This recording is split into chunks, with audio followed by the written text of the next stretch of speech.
russosbrand.com, where the pros are the pros. The COO and president of TKO, Mark Shapiro, he did an interview with CNBC, and they were asking him about Vince McMahon. And he said, I had breakfast with him a few weeks ago just to check in. It had been a long time. I hadn't heard from him. Obviously, the series on Netflix came out. I wanted to see kind of where he was. And by the way, he couldn't have been more cooperative. He couldn't have been nicer. He was a total pro at breakfast, if you will, in a one-on-one get-together. But he's out of the business entirely. He doesn't make decisions. He's not on the board. He doesn't opine. We don't consult him.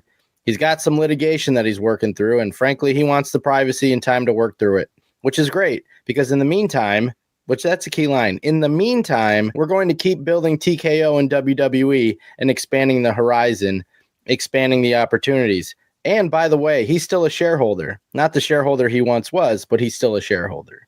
Yeah, I think that's a way of admitting, or I don't know necessarily admitting is the right word, but acknowledging that at least Vince has some role corporation-wise still within the company, being a shareholder. But, I think it's also pretty telling, making it clear that he has no influence whatsoever within that company. But I saying that, I find that difficult to totally 100% believe. I don't know if he officially has any influence, but then again, why would you have breakfast with somebody unless you were seeking out at least some kind of guidance or opinion on, and advice in regards to business matters with them. You know what I mean? Yeah, especially because we've been hearing the rumors that TKO is trying to distance themselves as much as possible from Vince McMahon, especially going into Netflix. But that line just sticks out to me. He wants the privacy and time to work through the litigation, which is great, because in the meantime, we're going to continue. What do you mean in the meantime? That makes it seem like while he's doing that, we're going to continue doing this. So what happens when he's done with that? Right. I don't think there'll ever come a day that we will ever see Vince back in WWE. I'm assuming, but based on the current situation and circumstance, there's no way. I mean, back in the old days, certainly, yeah, because it was, the wrestling business has so dramatically been altered. It's no longer even remotely closed or secular like it used to be. It used to be the mob. It used to be like the mafia, and it was operated and ran similarly. And you had to be a made man. You had to be brought in. You had, being one of the boys was the equivalent of being a made man. All of that's gone. All of that structure, all of that hierarchy is gone. Those days are, now it's very corporate, very commercial, very businesslike in that sense of having some kind of accountability and having to answer to other people. So you don't have that closed insular belief anymore. Like that's all, that structure's done away with now. Especially Vince was the last of that hierarchy to fall, of the old school network, the old boy network. Because let's face it, the only old boys that are left up there truly are Bruce, Michael Hayes. Both of them are on leave right now, and Hunter. There's nobody else that are real. Well, Road Dogg is part of that as well. Road Dogg is from those days, from his family and everything like that. There are very few people within the professional wrestling business as a whole, whether it be. I think Terry Taylor's still there too, right? Oh yeah, Terry is still there too. So, but you can count probably on one, maybe two hands, the number of people that were in from the territory days on. There are so few of those types of people that are actually left and are still operational within the wrestling business itself. And I don't mean like doing appearances, or I mean actually are playing some kind of role or factor in the wrestling business. Those people are pretty much all but gone, through attrition or mortality. You just don't have many more of those influences, and unfortunately, you're losing a part of what intrinsically made the wrestling business what the wrestling business was, which frightens me because I've stated this before, that once the wrestling business changes, really genuinely changes, according to everyone it has, but when I mean, intrinsically what we are selling to an audience changes, then my concern is that it will go the way that like roller derby went. Roller derby was I don't think people realize, especially these days, how immensely popular it was. And I always use as an example, I always cite that, that was 1961, I think it was, or whatever, at Comiskey Park. On Friday night, you had 38,000 people attending a world heavyweight title match between Pat O'Connor and Buddy Rogers. And then the very next night, they ran a roller derby event at Comiskey Park on Saturday night, and they drew like 43,000 people. And now it doesn't exist. It still does, but on a very independent level, that you have very small clubs that barely draw. Without Vince McMahon, would that have been how we look at professional wrestling now? But, when you look at Vince McMahon now, he's not being remembered for that. He's being remembered for these allegations and all that stuff. Do you think that's important to him? Is that why he's starting a new company? Because his does his legacy matter to him, in your opinion? Oh, yeah, absolutely. I think so. Yeah. For a number of reasons. One of the biggest, though, is because, a guy like Vince is very much driven by what he leaves behind, and personality wise and ego wise. And now that's what his legacy and his reputation are, because at the end of the day, Jeff, whether you're Vince McMahon, you're Jeff Lane, I'm Al Snow, the one thing that a man has that's of the greatest value, and it takes the longest to get and is the quickest to lose, is your name. Period. It's your name and your reputation. That's what everything revolves around in your life. You meet people, you are able to do business with them, you're able to create relationships based on one thing: your name and your reputation. If your name and your reputation are bad, well, then people are going to shun you. If your name and your reputation are good, then it opens up doors and creates opportunities. And that's literally, this will sound morbid, but when you die, that's all you leave behind. Don't fool yourself when you think everybody go, when I die, I'm going to leave this, I'm going to leave that. No, you're not. The only thing you're going to leave are memories and stories about who you were and how you affected other people's lives. That's it. That's all you leave. You might leave money or property to your kids or something like that, but what really matters is what they thought of you after you passed, not what you left behind. Because even if you left behind property and money, well, they'd just be thrilled they had property and money and be like, thank God this guy's gone. He's in the dirt. That's kind of heavy, but to a guy like Vince, I guarantee, Vince realizes that. Lots of people don't realize that. They go through life and they don't realize how important their name and their reputation are, and the fact that that's all you really do leave behind. You just leave behind stories. And when people stop mentioning your name and they stop telling stories about you, that's when you really die. That's why we misuse the term bury, because everybody goes, oh, he's burying me. Is he talking about you? Yeah. Well, he's putting you over then. Even if it's negative, he's putting you over. He ain't burying you. He's literally putting attention on you and bringing notice to you. Great example of that was when Eric Bischoff was trying to bury WWF during that 83 weeks. And he made the key strategic mistake of announcing the finish of Mick Foley's World Heavyweight title match. And what did everybody do? And switched channels and turned over.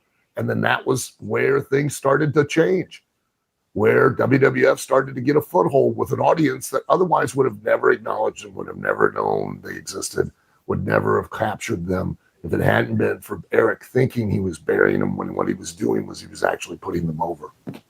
Why do you think that changed? Because he used to spoil results of their tape shows all the time, and it seemed to be effective. But this one time, it was a title match, and it was a world heavyweight title, and it was with Mick.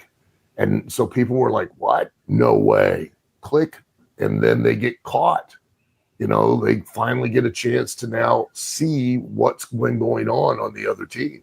during the war, that was the one thing I was always surprised by when Vince did it. And that was when he started directly acknowledging WCW on TV and was doing the Billionaire Ted skits and the Macho Man and Hulk Hogan skits. I was really shocked. I was really surprised because the rule within the business was to never, ever acknowledge anything outside of your own little world.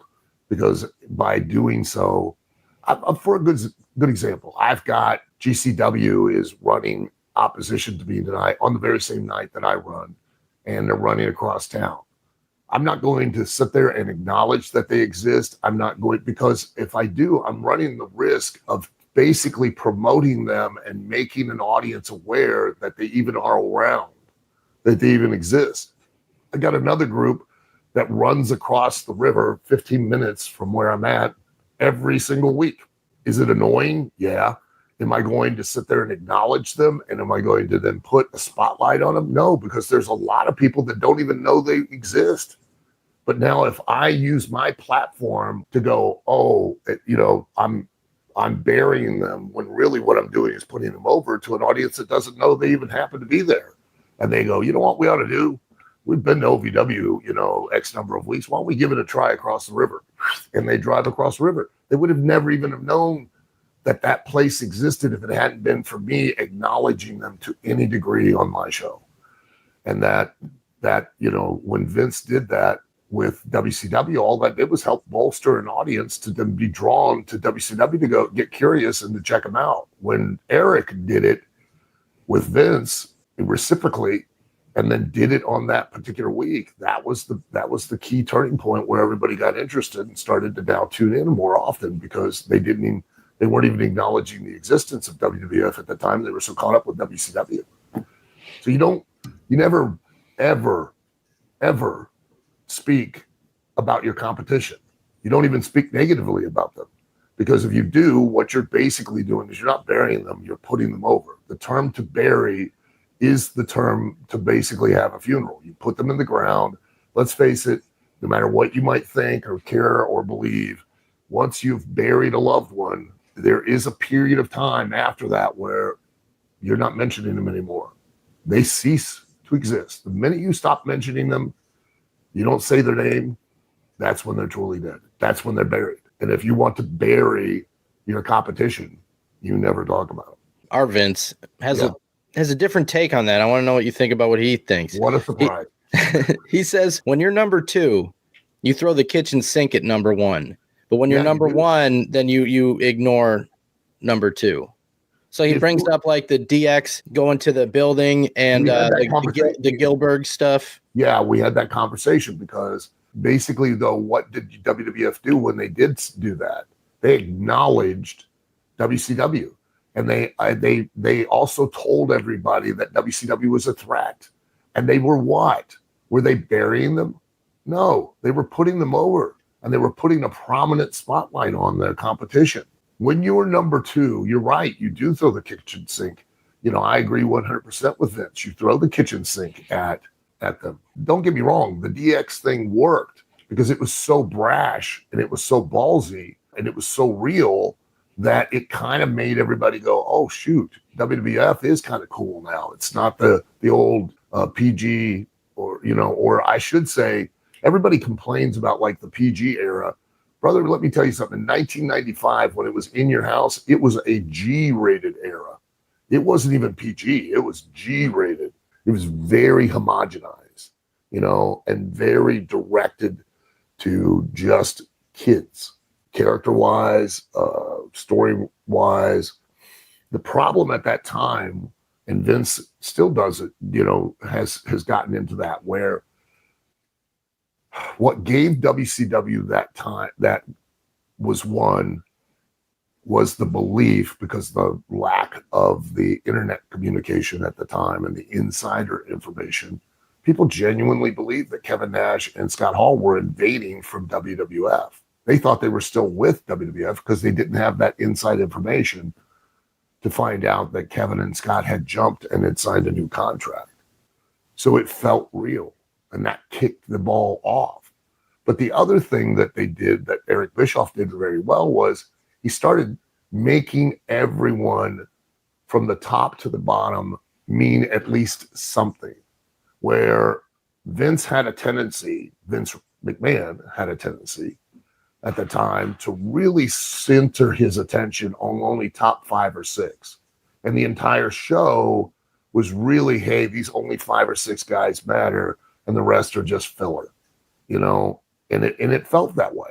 And so for an audience to tune into a 2-hour or an hour, even an hour show and feel like, well, most of it's just, we just don't need to watch it, but we only need to watch these 5 or 6. Well, that meant that the rest of the time was disposable. So why invest it? Where when you tuned into WCW, you felt like every match that came out kind of had some stakes, kind of had some feeling, and that each competitor felt something.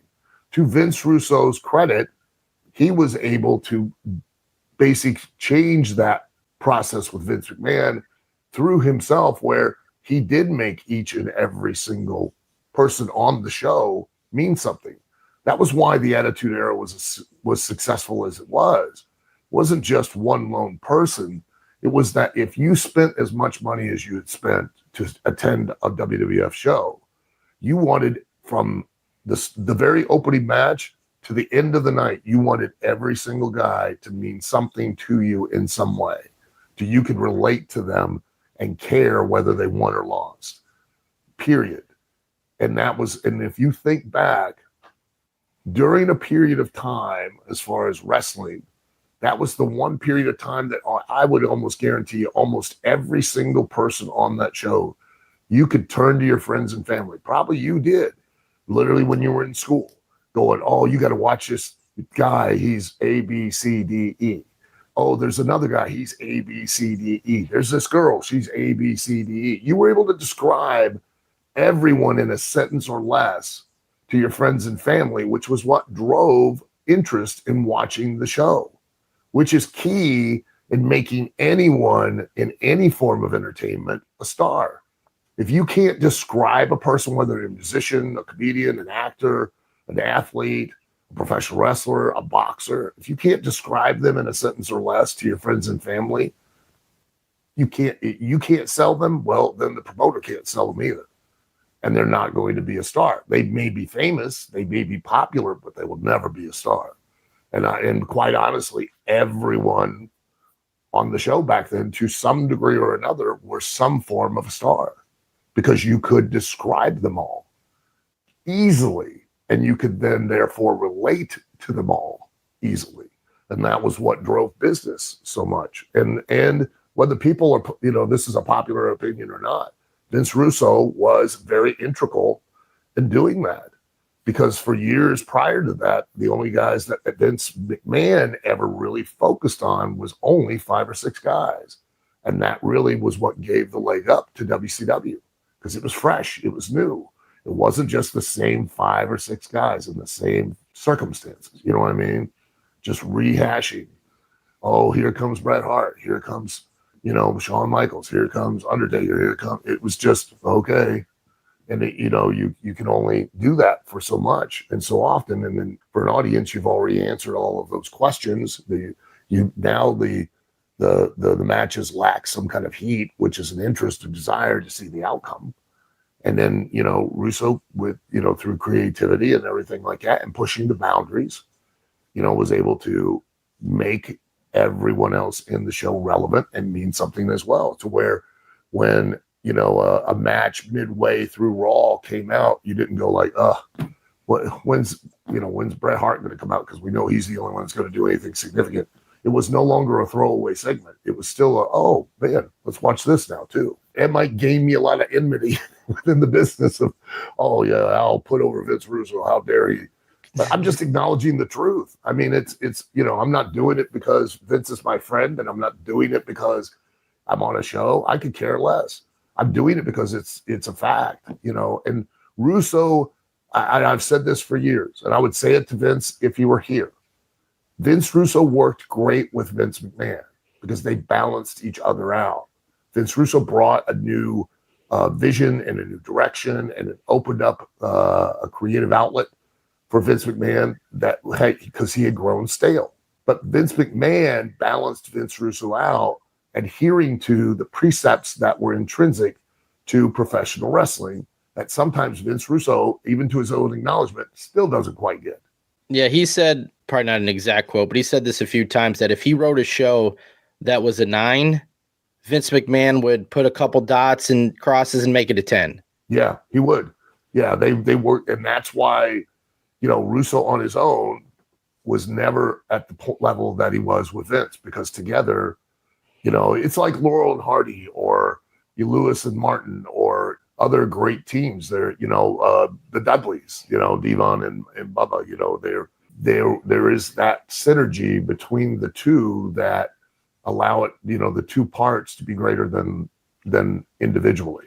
And they worked. I mean, clearly, because we did phenomenal business. You might, as far as a fan, disagree. As far as a fan's viewpoint, you might go, well, there weren't that many 5-star matches or whatever. Hey, you might be right. But you know what? Everybody was making more money than they ever had before and then ever since. And the only reason that was the case was because we were giving an audience, a broad audience, exactly what they wanted to see. Otherwise, they wouldn't have paid to see it. Because I that horse shit that even Russo uses all the time of, the attention span and there's so much more competition. Horse shit. If I don't care what there is else on the air, I don't care what else is operating right now. If you're giving an audience what they want to see, they're going to tune in. They're going to attend. That's at the end of the day, that's it. You can justify it and excuse it by claiming that, we'd have done a lot better if it hadn't been for, the local zoo letting out all the animals to parade around. There's always going to be something. And there always has been. This ridiculous idea that only competition existed now is insane. Back in the day of our parents, of my parents, maybe not yours because you're a lot younger than I am, but back in the 50s, the 60s, even the 70s, early 70s, or even through the 70s, people were in a tendency that they went out to nightclubs on a regular basis. They went to supper clubs. They went out. People went out for entertainment because there wasn't TV. That was the birthplace of a lot of the television stars and the actors that became true stars. Was because it was almost like the independent circuit for wrestling, where they did the club circuit, comedians, singers, performers, all, and people. So there was tons of competition, even in the early days of television, and maybe not at the beginning when, it was a novelty, and it was new. But then as it grew and in the 60s and into the 70s, television shows had to compete with people wanting to leave and go out at night. Back in the day, my parents used to invite other parents over so they'd get together and play cards. I know that they don't do that anymore, but back then they used to. They'd get together, they'd invite each other to each other's houses. They'd visit. Now, heaven forbid, we don't ever do that. I mean, somebody knocks at my door, I'm answering the door like, who's knocking at my door? Used to, we'd all run to the door like, oh, wow, we got company. Holy cow. So there was always competition of some sort or another that you have to deal with. And you've got to present something that's going to appeal to a broad audience, not just the niche audience or just the wrestling audience.